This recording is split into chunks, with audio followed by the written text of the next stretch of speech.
En el curso de psicobiología, entonces, hemos estado trabajando en las divisiones del sistema nervioso periférico, es decir, la clasificación funcional del sistema nervioso. Entonces, justamente nos quedamos en esto, ¿verdad? Aferencia y eferencia. Entonces, esto es parte de la división motora que va a recibir una respuesta desde los sentidos, por ejemplo, y va a emitir una respuesta hacia un músculo esquelético que pues es voluntario, pero vamos a ver diferentes funciones con las que cumple el sistema periférico. Entonces, entremos a la división motora o eferente.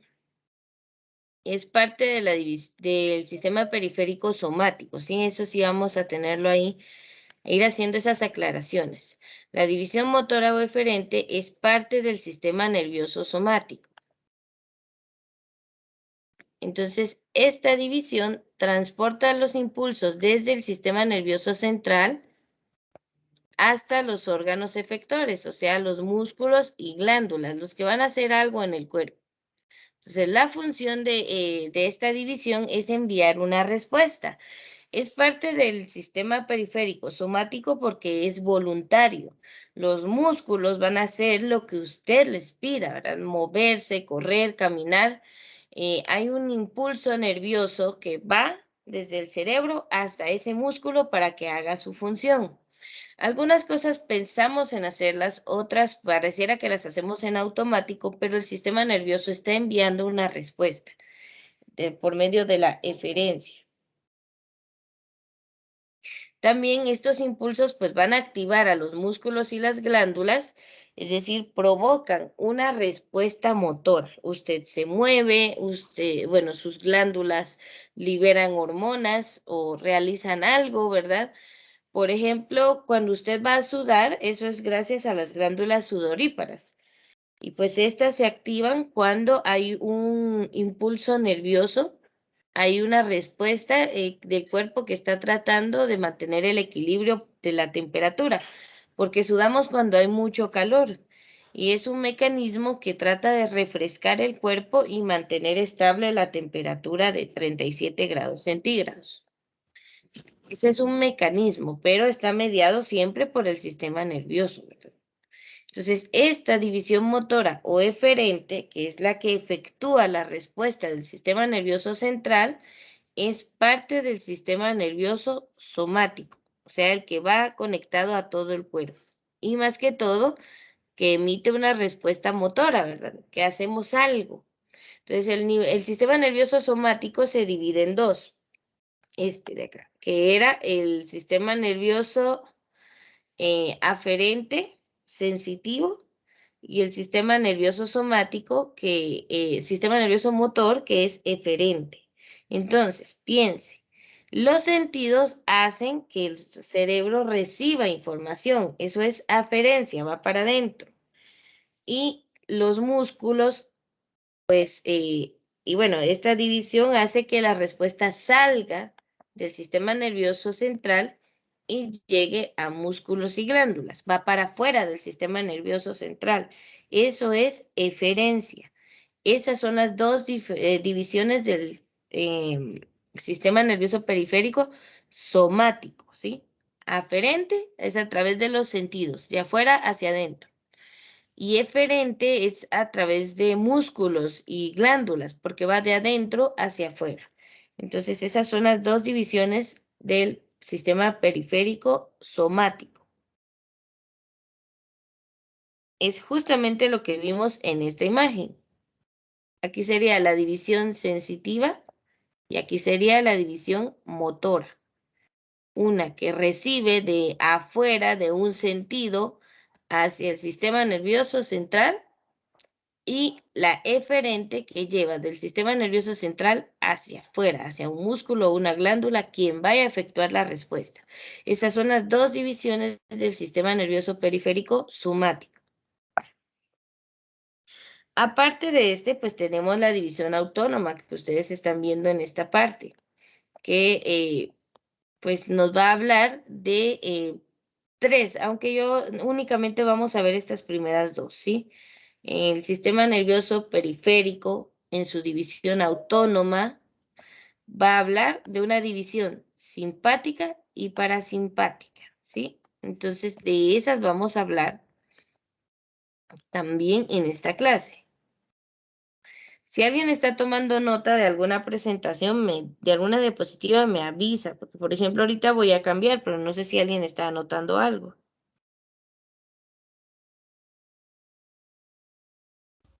Ya, señor.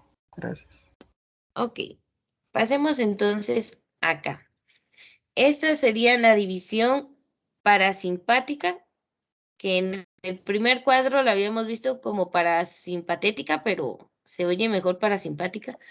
Y el sistema simpático. Estas son las dos divisiones del sistema nervioso autónomo.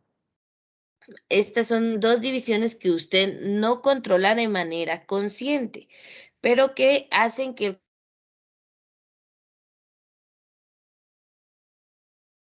cuerpo reaccione. Parasimpatético se dice que es cuando estamos en calma. Por ejemplo, cuando usted se va a acostar, está tranquilo, sentado en el sillón y pues no está haciendo mayor cosa. Entonces, ¿qué pasa con nuestro cuerpo? Se activa la división parasimpática y pues bueno, se contrae la pupila, se estimula la salivación, se reduce el latido cardíaco, porque usted no está haciendo algo que lo altere, entonces está tranquilo. Incluso la cantidad de oxígeno es menor porque se contraen los bronquios, se estimula la actividad digestiva. Cuando uno está nervioso no puede digerir bien, pero cuando estamos tranquilos, pues digerimos perfectamente bien. Se estimula la vesícula biliar, que contrae la bilis, se contrae la vejiga y se relaja el recto. Esto sería lo que ocurre durante la activación del sistema parasimpático. Ahora, durante la activación, y podemos ver acá que está mediado tanto por el bulbo raquídeo y diferentes zonas de la columna vertebral. Más que todo es el final de la columna vertebral y el bulbo raquídeo donde se maneja todo el sistema parasimpático. Ahora, el sistema simpático está mediado por el resto de la columna vertebral, desde la región lumbar, la región torácica y la región cervical, o sea, nervios que salen del cuello, de la espalda y la espalda baja. Son los que regulan todo en la división parasimpática. En esta división se va a dilatar la pupila, es totalmente contrario el efecto, ¿sí? Acá se contrae, acá se dilata. Aquí se estimula la salivación, por eso es que algunos pues babean de noche cuando están dormidos. Acá se inhibe la salivación. La boca como que se secara, ¿verdad? En algún susto, en alguna emoción muy fuerte. Se relajan los bronquios para poder, pues, ¿cómo se llama esto? Captar más oxígeno, porque, por ejemplo, que a usted le toque salir huyendo de una situación de peligro, pues necesita bastante oxígeno, entonces se relajan los bronquios. Se acelera el impulso cardíaco, el corazón pues empieza a latir más veces por minuto. Se inhibe la actividad digestiva totalmente, ¿verdad? Usted ya no puede digerir porque se contrae, ¿verdad? Cuando estamos muy nerviosos, a veces ni podemos comer porque nos sentimos llenos, pero es el estómago el que se contrae, el que está inestable, entonces no se degusta con agrado la comida. Estimula la liberación de glucosa por el hígado. A ver, esta parte está relacionada no sé si han escuchado la frase de, ay, es que le dio diabetes por un susto muy grande. O cuando uno por ejemplo, sufre un accidente o algo, y dicen, no le den agua porque le va a dar diabetes. Al final de cuentas, no sabemos ni el origen de esas frases, pero no están tan equivocadas, porque durante una emoción muy fuerte, bueno, se accidentó, le pasó algo a un familiar muy querido y uno pues sufre un impacto fuerte, como se estimula el sistema simpático, sí hay una alta liberación de glucosa. Y cuando el cuerpo no puede con esa cantidad de glucosa, puede afectar el páncreas. Se afecta el páncreas, deja de producir insulina y sí, nos da diabetes. Entonces hay que tener cuidado con las emociones muy fuertes porque se estimula el hígado y libera mucha glucosa. Eso es lo que nos puede causar diabetes por una impresión muy fuerte. Entonces, ante las situaciones así nerviosas o intensas que nos puedan provocar algún daño, lo ideal es pues respirar profundo y calmarse. No se gana nada con preocuparse de más o alterarse. Alguien alterado pues ya no puede resolver los problemas y el cuerpo incluso pues genera esa cantidad de glucosa porque está en un estado de tensión, de alerta. Entonces, es más que todo un mecanismo primitivo. Imagínese el hombre de las cavernas que si bien no estuvo al mismo tiempo que los dinosaurios, pero sí habían depredadores grandes. Entonces veía un animal grande ir hacia él, pues necesitaba toda la energía posible para correr y huir de ese pues animal que se lo iba a comer. Entonces este mecanismo le ayudaba a salvar su vida. Pero actualmente los problemas que sufre el hombre pues no son tan así, pero el mecanismo sigue, ¿verdad? No es como que usted, bueno, al menos que lo vayan a secuestrar o algo, ahí sí tendría que correr un montón. O cuando nos van a asaltar, ¿verdad? Si logramos huir, pues tal vez ahí sí nos funciona este mecanismo. La glucosa extra hace que usted tenga energía para escapar. Pero como a veces las emociones fuertes son más de carácter emocional o algo así, pues no nos sirve de nada esa glucosa que es liberada, solo para dañar el páncreas y posiblemente darnos diabetes. Además, algo que se da de parte de los riñones es la secreción de adrenalina y norepinefrina por el riñón. Estas dos hormonas activan que usted pues esté en un estado de alerta y hay personas que incluso han hecho cosas increíbles cuando estaban así tensionados por el momento que estando en un estado tranquilo y normal no podrían hacer, como mover un carro con las manos, empujar algo muy pesado. Hay mamás que han visto a sus hijos, ¿verdad? Se caen y les cae algo encima, algo pesado, y lo logran levantar por la carga de adrenalina del momento. Entonces, eso es porque se estimulan las glándulas suprarrenales para ello. O cuando alguien si disfruta de los deportes extremos, pues ahí está su carga de adrenalina liberada por estas glándulas. También acá se contrae la vejiga, es por eso que de noche, ¿verdad? Normalmente pues no nos dan ganas de ir a orinar, dormimos profundamente o tranquilamente. Ahora, cuando se activa la división simpática, se relaja la vejiga. Es por eso que algunas personas, pues, incluso se orinan del susto, ¿verdad? Porque la vejiga tiene esa reacción. No es que sean cobardes o algo así, sino que es una reacción biológica. Durante la activación del sistema simpático, la vejiga se relaja a tal punto de que libera su contenido y se contrae el recto, ¿verdad? En este sentido, pues se pueden hasta estreñir después de un susto muy fuerte. En cambio, relajados, pues es más fácil la evacuación porque se relaja el recto. Entonces, estos son las dos divisiones del sistema nervioso autónomo. Siempre es una clasificación del sistema nervioso periférico y se van a activar en diferentes momentos, diferentes situaciones. Las de calma y las de tensión, de acción, ¿verdad? Un momento que tengamos que hacer algo importante. ¿Preguntas hasta aquí?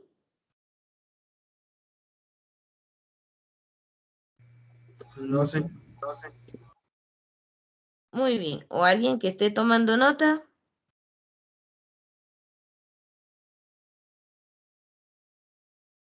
Ya, gracias, señor. Ok.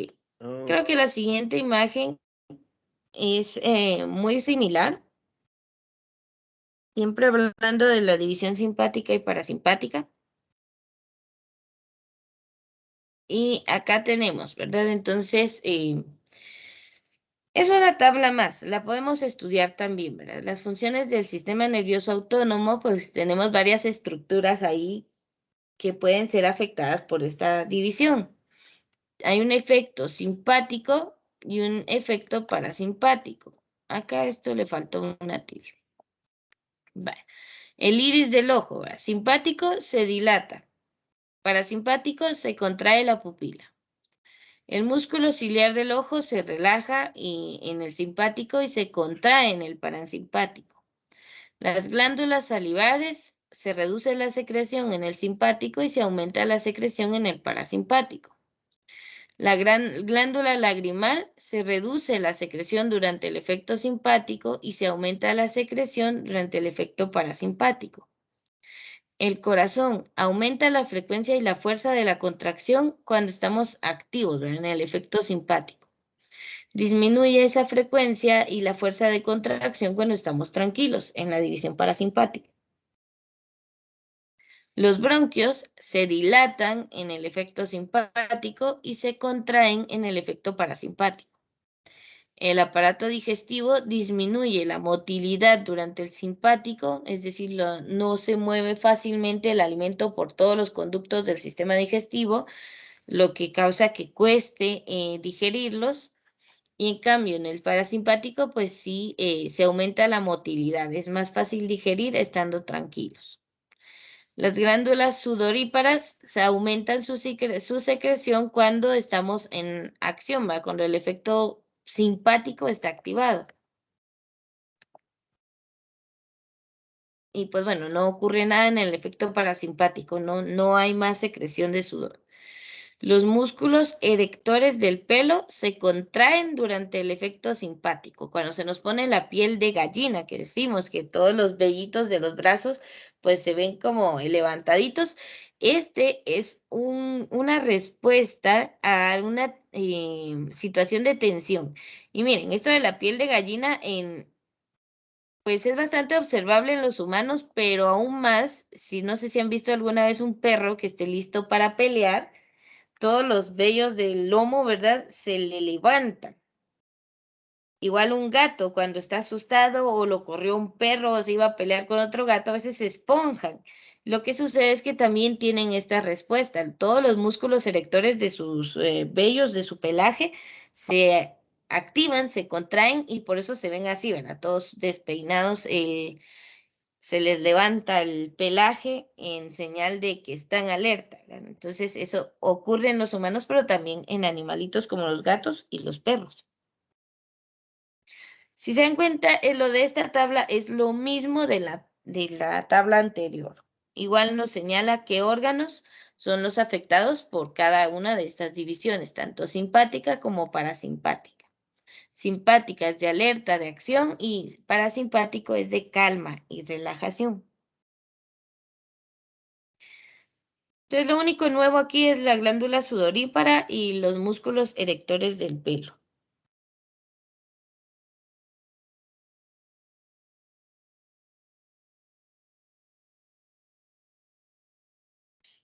Ok. Entonces, acá regresamos a una última repaso de esto. División motora o eferente. Tenemos acá el sistema nervioso somático que nos permite controlar conscientemente o voluntariamente los músculos esqueléticos. Entonces, esto es en la división eferente, ¿sí? Por ello, a esta subdivisión se le suele denominar sistema nervioso voluntario. Sin embargo, no toda la actividad muscular controlada por esta división es voluntaria, ¿verdad? Hay reflejos. Cuando usted hace algo sin querer o se le mueven los brazos o alguien lo asusta y usted sin querer lo golpea, ¿verdad? Eso también sucede, se les llama reflejos. Entonces, el reflejo de retirada se pone en marcha automáticamente por las mismas fibras. Por ejemplo, cuando a usted le van a golpear una mano y la quita y ni siquiera se dio cuenta de que lo quitó. O cuando algo pasa cerca de su rostro, tenemos el reflejo de cerrar los párpados para proteger los ojos. Entonces, esas cosas, aunque las fibras pertenecen al sistema nervioso somático motor eferente, pues son involuntarias las acciones que causan, porque se llaman reflejos. Luego tenemos el sistema nervioso autónomo, que esto ya es otra cosa. Regula las funciones automáticas o involuntarias como la actividad del músculo liso, la que encontramos en nuestras vísceras, en intestinos, y el cardíaco, el que encontramos en el corazón, y el de las glándulas. Por ejemplo, usted no controla la motilidad de los alimentos dentro de su sistema digestivo, eso es involuntario totalmente. Tampoco controlamos cuánto va a latir nuestro corazón o cuándo va a dejar de hacerlo. Eso no lo podemos hacer, es involuntario totalmente. Y las glándulas, pues también, ¿verdad? No controlamos la cantidad de hormonas que van a liberar al torrente sanguíneo. Eso no lo podemos hacer, es autónomo, es como la parte de automático en su cuerpo. Es como si ustedes ven una computadora, tiene procesos automáticos que usted no controla. La parte motora eferente, pues es lo que serían los programas que usted está ejecutando, que usted está manejando, y el sistema nervioso autónomo va a ser todos aquellos que están en segundo plano, que se manejan para mantener encendida la computadora, etcétera, etcétera. Entonces, esta subdivisión se denomina habitualmente sistema nervioso involuntario también. Se supone a su vez dos partes, el simpático y el parasimpático. El simpático que va a estimular las funciones, a activar las que vimos en los cuadros anteriores, y el parasimpático que inhibe y que pues no permite que sucedan ciertas cosas. Entonces el simpático estimula y el parasimpático inhibe, contrae, relaja. El simpático estimula la acción. Entonces tenemos estas dos divisiones del sistema nervioso autónomo, lo que vimos en las dos diapositivas anteriores.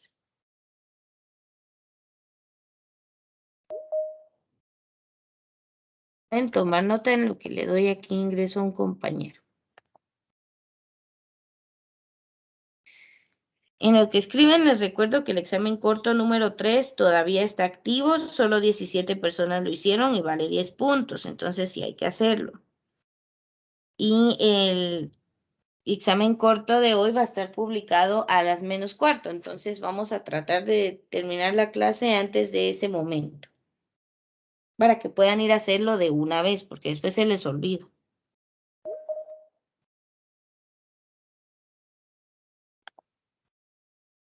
Ok, pasemos a lo siguiente entonces. Aquí tenemos una imagen donde está la parte somática del sistema nervioso, que tenemos ahí neuronas aferentes que van hacia adentro y neuronas eferentes que van hacia afuera, que emiten la respuesta. Entonces, esta es una clasificación de las neuronas. Hay neuronas aferentes, que son las que van de los sentidos, por ejemplo, a el sistema nervioso central. Y hay neuronas eferentes que llevan la información del sistema nervioso central al sistema nervioso periférico. Perdón, hacia afuera, hacia un músculo, hacia algo que vaya a realizar una acción. Y bueno, la parte autónoma no va hacia músculos que podemos controlar, sino a vísceras, hacia órganos que son involuntarios. Hay igual forma, pues, neuronas que son aferentes, que mandan la información de ese órgano hacia el sistema nervioso central, y neuronas eferentes, pues, que van a llevar ahí la acción, pero son mediadas por neuronas conectoras simpáticas, por ejemplo. Entonces, por ello es que no es tan voluntaria esta función, no la podemos controlar. Qué tanto trabaje nuestro estómago, eso está fuera de nuestro control voluntario. Ahora, los músculos esqueléticos, eso sí es voluntario. Lo que quiero que tome nota de aquí es el tipo de neuronas, ¿sí? Hay aferentes que van de afuera hacia adentro y hay eferentes que van de adentro hacia afuera. Entonces, esos dos tipos de neuronas, por favor, hay que reconocerlas.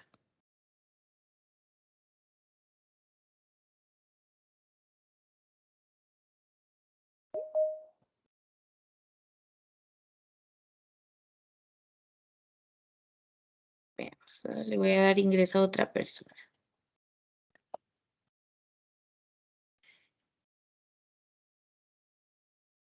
Veamos, entonces, justamente terminando con esto, a lo que vamos a llegar el día de hoy es a los tipos de neuronas. Entonces, la neurona, vamos a ver, es la célula principal, la célula más importante del sistema nervioso central y periférico.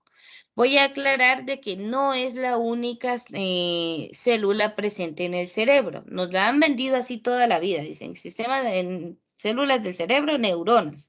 Pero hay al menos 5 tipos de células diferentes en el cerebro. Entonces, la neurona es la más importante, pero también existen las células de la neuroglía. Esas son otros tipos con funciones muy específicas. Pero nos vamos a centrar entonces en la principal, que es la neurona, esta célula que están viendo por acá, que por cierto tenemos una cantidad ya establecida y con el paso de los años las vamos perdiendo.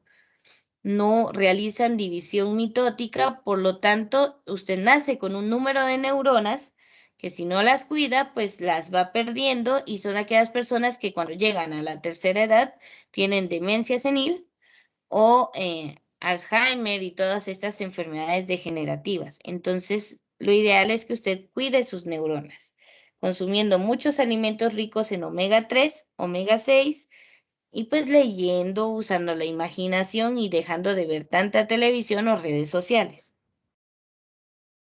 Entonces, veamos. Las neuronas son las células nerviosas que están muy especializadas en la transmisión de los mensajes. Aquí mal subrayo ustedes, aquí está. Transmisión de los mensajes, o sea, de impulsos nerviosos, de una parte del organismo a otra. Esa es la función de las neuronas, llevar el impulso nervioso de una parte del organismo a otra, del sistema nervioso central para afuera, por eferencia, o del sistema nervioso periférico hacia el sistema nervioso central por aferencia. Entonces, realizan todas esas funciones. Quiero que le pongan mucha atención a las estructuras que las componen.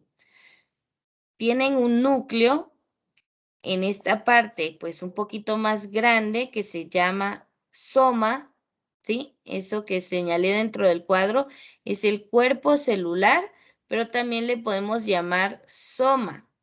Entonces, creo que con el resaltador no voy a poder escribir, pero usted anótele ahí que el cuerpo celular también se le llama soma. Además, tiene prolongaciones cortas unidas al cuerpo celular que se llaman dendritas. Estas le sirven para conectarse con otras neuronas. Tiene un conducto alargado y único llamado axón, y este le sirve también para conectarse hacia otras neuronas o de una vez hacia un músculo, hacia una glándula, hacia donde lleve la información. A través de este axón pasa el impulso nervioso y llega a otra célula. Este axón también lo vamos a encontrar cubierto por una vaina de mielina, que es una sustancia rica en omega 3, por eso les digo que consuman bastante de ella para si usted quiere pensar rápido y que no le cueste tanto, pues omega 3. Eso ayuda a formar esta vaina de mielina que está hecha de unas células especiales llamadas células de Schwann y ayudan a que el impulso nervioso pase con rapidez. Mantienen al axón pues funcional. Si se seca la vaina de mielina, el impulso nervioso ya no puede pasar por acá. Entonces, importante cuidar la salud de nuestras neuronas consumiendo ese tipo de alimentos, como las almendras y el salmón, y no recuerdo ahorita qué otro alimento tiene omega 3. Entonces, es importante para mantener la salud de nuestras neuronas.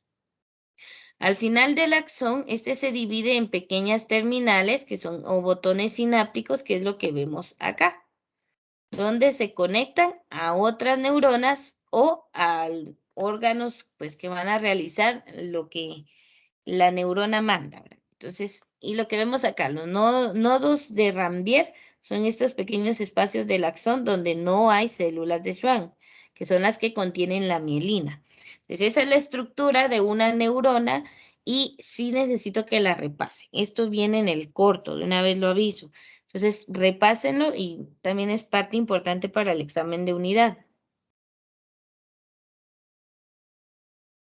Entonces, partes principales de una neurona serían cuerpo o soma, dendritas y axón.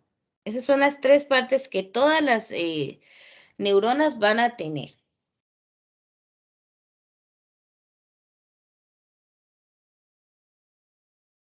Les voy a dar un minuto para que puedan dibujar ahí la neurona, aunque sea a grandes rasgos, y anotan las partes.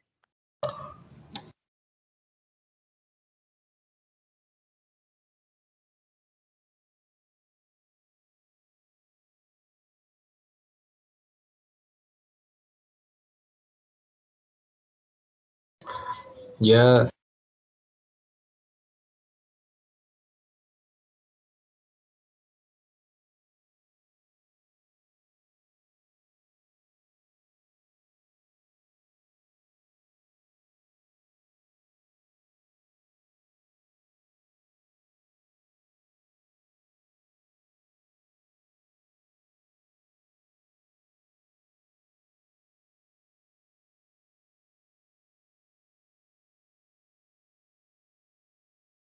Ok, vamos a continuar entonces, ya que ya terminaron.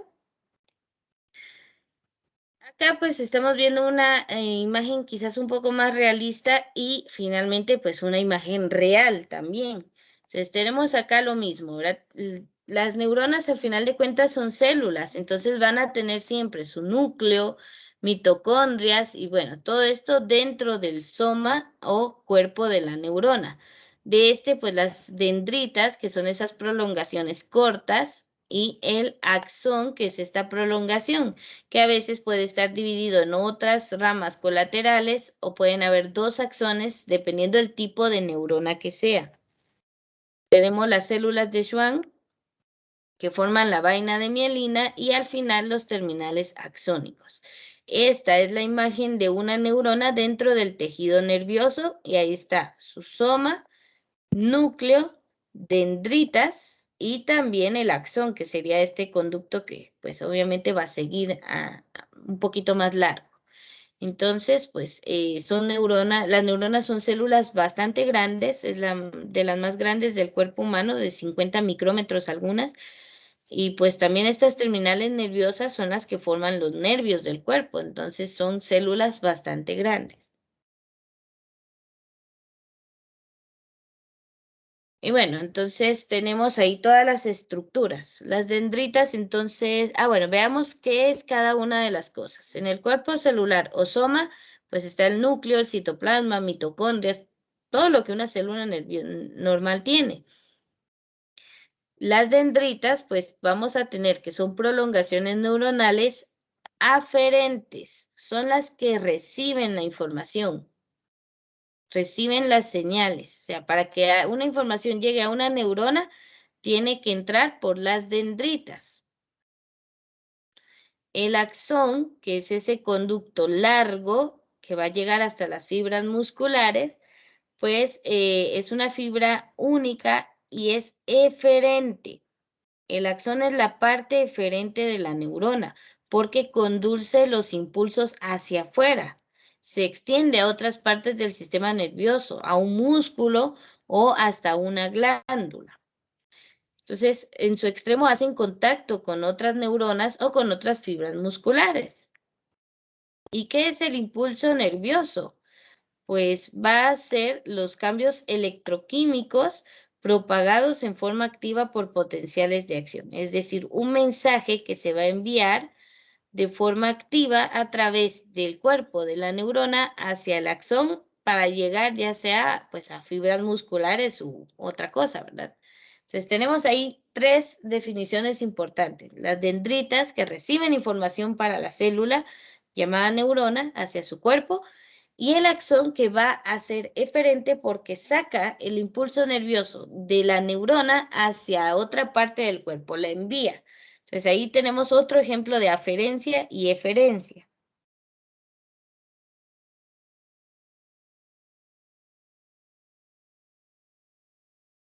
Yo creo que ya solo nos queda una diapositiva más después de esto. ¿Alguien está tomando nota o puedo cambiar? Ya, puede cambiar mis. Muy bien. Sí, dos nos quedan. Clasificación de las neuronas. Entonces vamos a terminar con esto. Tenemos diferentes tipos de neuronas según la función que realizan o según qué parte del cuerpo comunican y todo eso. Entonces tenemos, dependiendo de la dirección del tránsito de información, tenemos neuronas aferentes, que son las sensoriales. Todas las neuronas que estén conectadas a los 5 sentidos del cuerpo humano son aferentes, porque llevan la información desde la periferia, o sea, desde el cuerpo, al sistema nervioso central.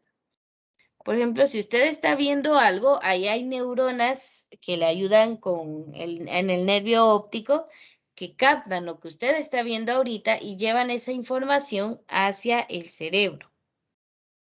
Cuando usted está probando un alimento, pues ahí hay neuronas que están pendientes también y que llevan esa información al cerebro. Cuando se lo pellizcan o se golpea y siente dolor, pues ese también viaja por una neurona aferente hasta el cerebro para que pueda entender de que le está doliendo algo. Las neuronas eferentes, que es el otro tipo, estas pues son motoras porque salen del sistema nervioso central y llevan la información a la periferia, ¿verdad? Para caminar, para moverse, para realizar algo.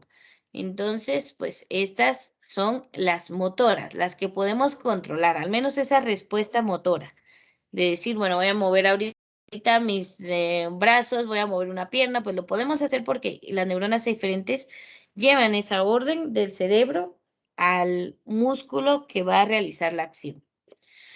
Y tenemos las interneuronas, que pues estas llevan la información de unas neuronas a otras. Estas únicamente las vamos a encontrar dentro del cerebro, dentro del sistema nervioso central, o sea, dentro, más que todo dentro del cerebro o del encéfalo. Entonces, las interneuronas solo sirven de una neurona a otra, solo conectan entre dos neuronas. Por eso son interneuronas, entre neuronas, únicamente, y solo están dentro del cerebro. Allí conectan unas con otras.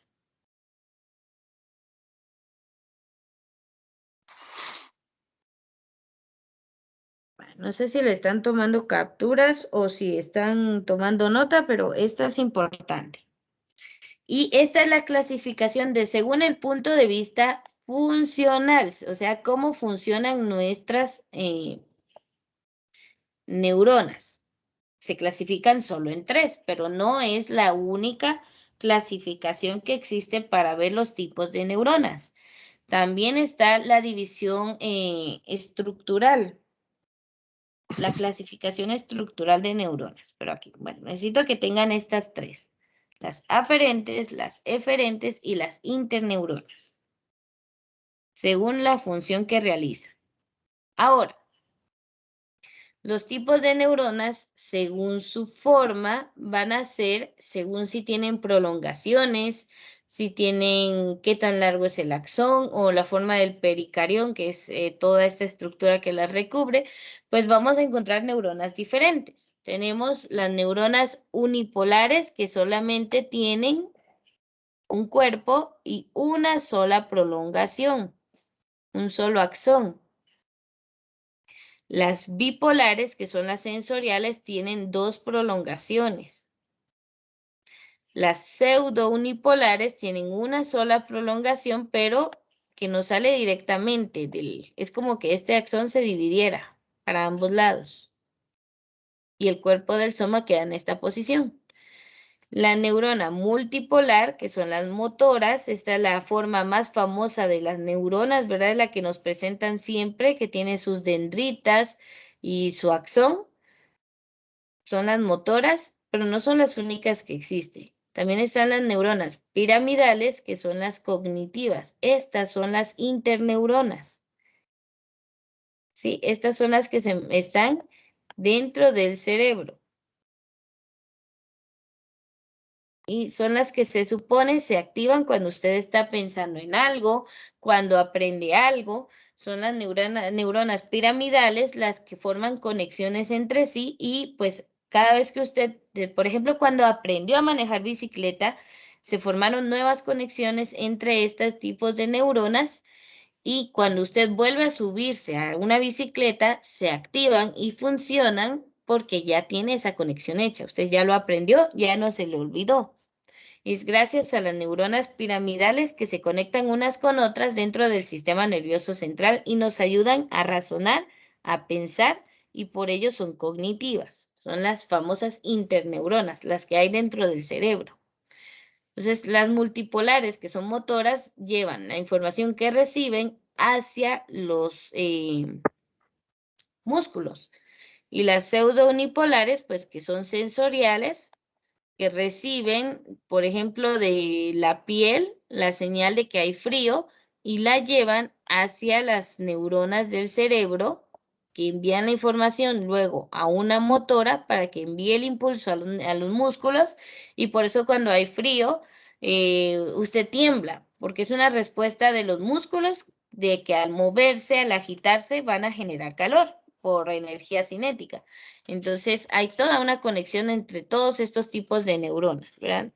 Las sensoriales pueden ser de dos tipos, bipolares o pseudounipolares. Entonces, esta es la clasificación según su forma. Y justo hasta aquí nos vamos a quedar. Ya el próximo tema es para el examen corto número 5, que es la sinapsis. Entonces, vamos a llegar hasta aquí, tipos de neuronas. Aquí voy a detener la grabación también.